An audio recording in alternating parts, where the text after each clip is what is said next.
morning, everybody. Happy Friday. Welcome on into your FreightWaves NOW Community Spotlight. I'm Kelly Nix, and we are here with the host and writer of the coolest community in freight, Mary O'Connell, with your Running on Ice update for this Friday.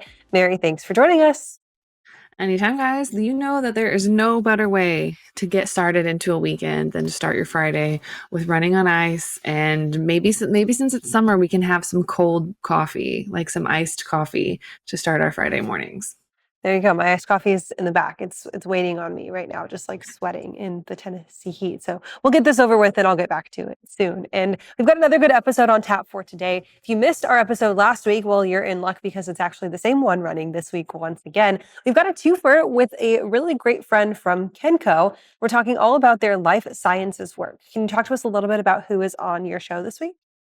Yeah, so today we are running a really good episode from last week, and it's going to have Tim McClatchy from Co, as you mentioned. And really, we kind of dive into the rise of life sciences, which, as I've learned, is a very nice, fancy way of saying that it's the pharmaceutical and the biologic side of the cold chain world. And Co most recently partnered with CU Pharma, and this partnership is really going to do a lot for samples. So for anyone that's ever been to the doctor and gotten like a sample of medicine or a sample here, sample there, they have basically taken that for the samples that need to be, kind of monitored under a specific temperature, because obviously there are medicines that need that. But they've really kind of taken this and said, okay, we're going to have the best samples that we can.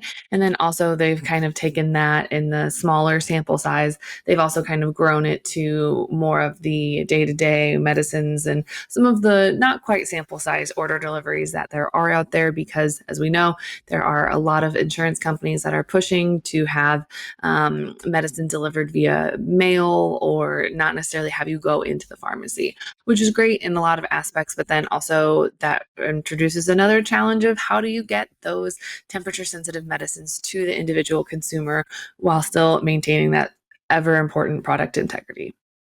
Yeah, that's the point, right? Is that people think of samples as just things that don't necessarily matter because they are like a means to an end when it comes to getting the full product. But it's actually very, very important. And oftentimes your samples are packaged even in more flimsy packaging, which means that they have to be protected even better.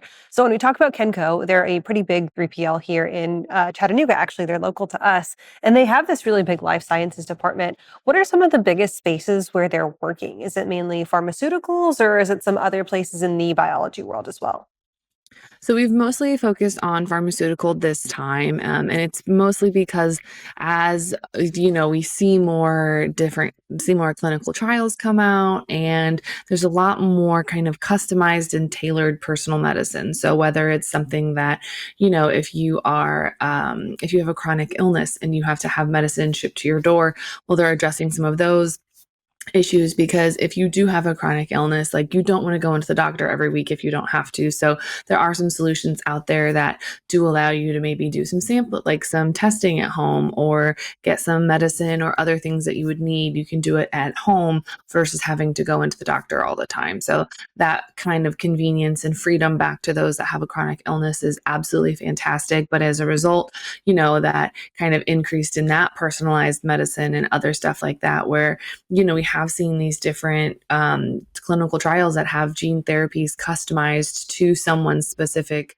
situation. And we're seeing that a lot more in different kind of cures for different diseases, but it just means that it's that much more taxing on the cold chain to say, okay, well, you have to get this tiny package that has to be kept at like negative 50 degrees Celsius. We have to get that to this person at their home, where it has to maybe sit on a porch for a couple hours in the middle of Tennessee heat.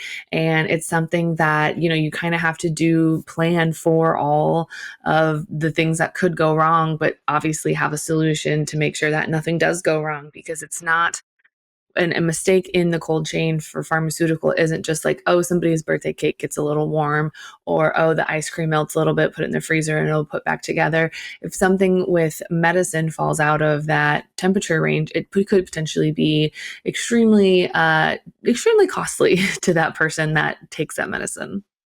As in, like, could cost them fully their life and their livelihood if that's the case. Yeah. Obviously, we know, as I mentioned, that Kenco is that kind of 3PL space, but a lot of the success in what they're doing with the pharmaceuticals depends on that last mile ability and the ability to deliver successfully on the last mile and adjust kind of on the fly.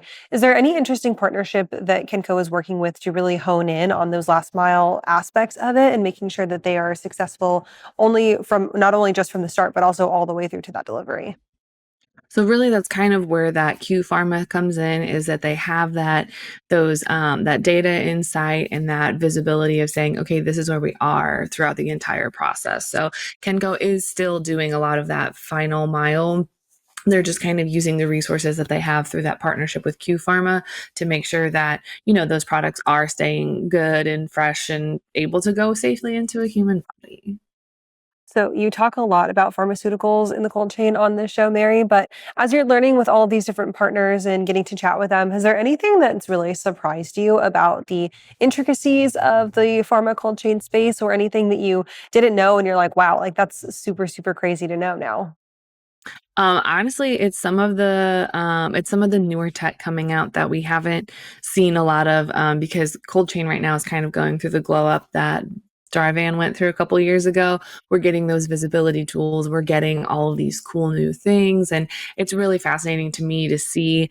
Um, products that, like I mentioned, they can come out and they'll show up at someone's house, and that person can just like get a sample of their blood, put it in a thing and ship it off to their doctor or the lab to get analyzed. And that means that that person can take one less trip, either into town or somewhere if it's hard for them to arrange transportation or it's uncomfortable, or even the embarrassment of having to go into the office all the time. It's something that is giving a lot of autonomy and kind of freedom back to those that may have chronic illnesses or diseases that, is kind of tricky for mobility. So I'm really excited about some of that and kind of that accessibility for healthcare for everyone, kind of regardless of where they live or regardless of of kind of their socioeconomic status. I'm very excited about a lot of the technology coming out for that, just because it ultimately is going to help a lot of people. It's incredible to see, and we love that accessibility component of it as well. Mary, for people who want to catch the show, even though today's a rerun and they want to watch it once again, where can they go to do that? Well, good thing they don't have to wait till 2 o'clock today. They can just go ahead and go to our YouTube channel on FreightWaves. Make sure you subscribe, hit the notification bell, all that jazz. And you can watch the new episode, or I guess the episode today. But next week we'll be back with a brand new episode. Very exciting. And yeah, you can just find us on YouTube, or if you want the newsletter that will be new coming to you, you can get that at freightwaves.com/running on ice. All right, Mary, thank you for joining us. We'll see you next week. Bye, guys.